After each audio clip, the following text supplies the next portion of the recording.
Welcome everyone. In today's video, I will show you how I make flooring using cardstock. I usually have a lot of scrap pieces of cardstock left over from projects, so this works great for that.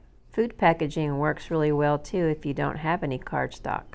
Recently, I went to Hobby Lobby to purchase some more of my favorite Anitas Latte paint, but they don't carry Anitas anymore at our Hobby Lobby, so I had to make some of my own. I used white and burnt umber and some yellow ochre. I mixed up a pretty good sized batch. This is going to be a base coat for the floors, so it doesn't really have to match perfectly from one batch to another. This was the Anitas right here, so it's pretty close.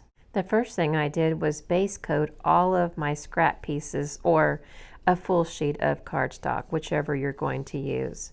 Then I gave all of the pieces when they were dry a coat of Mod Podge. You don't have to give them a really thick coat either. Then I took my chalk pastels. I used the browns and the tans and a little bit of black. I just drew straight lines, well, kind of squiggly lines, to almost look like wood grain. And I changed the colors up too. I didn't try to keep using the same color over and over again to give it some variation of color. I took a paper towel and I rubbed over the pastel to kind of smear it, blend it. You could do it as heavy or as light as you'd like. I watered down some burnt umber and then I just painted it in one layer quickly across each piece, and then I gently wiped a paper towel over the top to look like wood grain. And I didn't always keep it straight, and sometimes again I went heavier or I went lighter on some pieces. If I felt that I rubbed too much off with a towel, then I would just go over it again with my watered down burnt umber. I really like how you can see some different tones of the wood grain because of the chalk pastels. Here is how all of my wood pieces look finished. I just love all of the variation. And now I need to cut all of my individual wood planks. Usually cut mine 3/8 of an inch wide, and that's the same width as a popsicle stick. So you can lay your popsicle stick on the back side of your wood,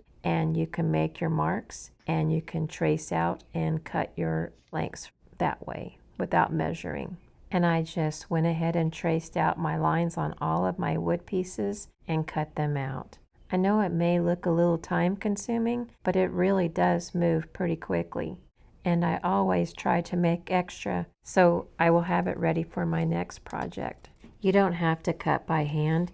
You can use a paper trimmer. You could probably even cut on a cutting machine, but I haven't tried painted papers on a cutting machine yet, so I'm not 100% sure how that will work out. And here are all my wooden planks ready to be used. This next part is completely optional, but I like to use some Holtz Distress Ink, and my favorite is the Walnut stain, but mine was getting a little dry, so I had to use some of this black soot. It worked out okay, but I really prefer the walnut best.